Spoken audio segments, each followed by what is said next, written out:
Mapagpalang araw po sa ating lahat. Ang akin pong bahagi ngayon ay mula sa aklat ng Deuteronomio, Kabanata 5, talata 1 hanggang 7. Ang 10 utos. Tinipon ni Moises ang buong Israel at kanyang sinabi, Bayang Israel, dinggin ninyo ang kautusan at ang mga tuntuning ibibigay ko sa inyo ngayon. Unawain ninyong mabuti at tuparin ang mga ito. Ang Diyos nating si Yahweh ay gumawa ng kasunduan sa atin sa bundok ng Sinai, hindi sa ating mga ninuno, kundi sa ating nabubuhay ngayon. Harap-harapan siyang nakipag-usap sa inyo sa bundok mula sa naglalagablab na apoy. Habang ibinibigay niya ang kanyang mga utos, nakatayo ako sa pagitan ninyo at ni Yahweh sapagkat natatakot kayo sa ningas at ayaw ninyong umakyat sa bundok.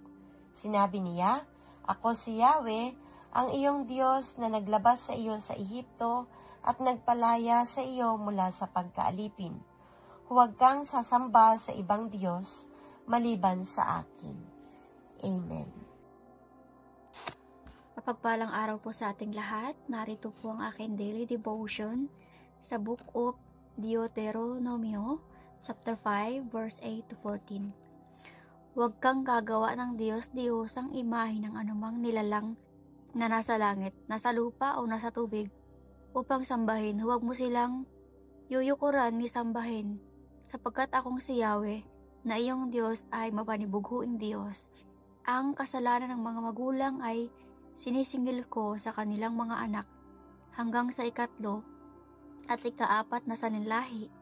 Ngunit ipadarama ko ang aking pag-ibig at pagkalinga sa libu-libong saninlahi ng mga umiibig sa akin at tumutupad sa aking mga kautusan. Huwag mong gagamitin sa walang kabuluhan ang pangalan ni Yahweh na iyong Diyos.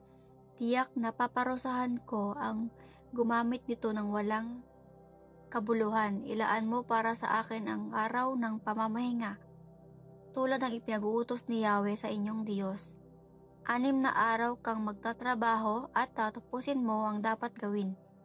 Subalit, ang 7 araw ay para kay Yahweh na inyong Diyos. Ito ay araw ng pamamahinga. Sa araw na iyo'y huwag magtatrabaho ang sinuman sa inyo. Ikaw, ang iyong mga anak, mga aliping lalaki o babae, ni alinman sa mga alaga mong hayop, ni ang mga dayuhan na makikipanayam sa inyo. Ang inyong alipin, lalaki man o babae, ay kailangang mamahingang tulad mo. Amen po. Isang mapagpalang buhay pong muli sa ating lahat. Muli niyo po akong samahan sa pagbabahagi ko ng salita ng Diyos.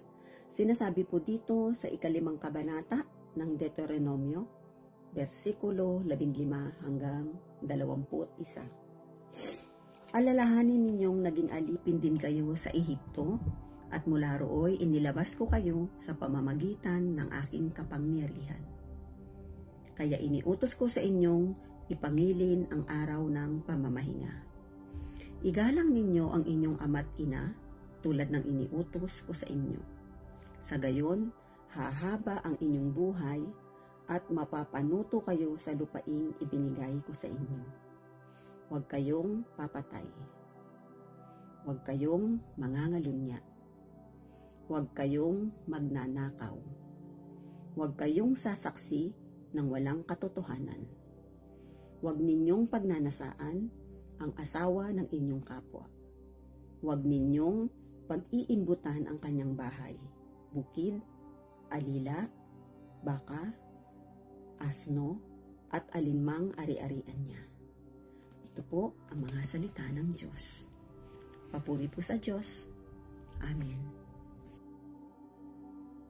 Ang aklat ng Deuteronomio, Kabanata 5, versikulo 22 hanggang 27, at ang sabi, Ang mga ito'y sinabi sa inyo ni Yahweh doon sa bundok mula sa naglalagablab na apoy at makapal na usok. Liban doon, hindi na siya nagsasalita sa inyo.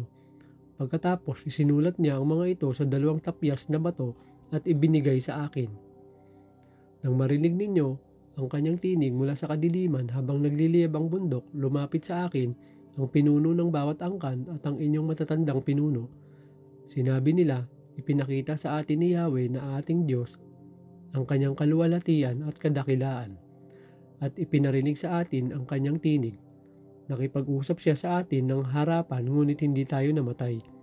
Bakit natin hihintaying mamatay tayo rito? Lalamunin tayo ng apoy na ito at tiyak na mamamatay tayo kapag nagsalita pa siya sa atin. Sinong tao ang nanatiling buhay matapos marinig mula sa apoy ang tinig ng Diyos na buhay? Ikaw na lang ang nakipag-usap kay Yahweh na ating Diyos. Sabihin mo na lamang sa amin ang lahat ng sasabihin niya sa iyo at susundin namin. Ito ang salita ng Diyos. Amen. Our devotion for today is from the book of Deuteronomy chapter 5, verse 28 to 33. At narinig na Panginoon ang tinig ng inyong mga salita nang kayo magsalita sa akin. At sinabi ng Panginoon sa akin, aking narinig ang tinig ng mga salita ng bayang ito na kanilang sinalita sa iyo. Mabuti ang kanilang pagkasabi ng lahat ng kanilang sinalita.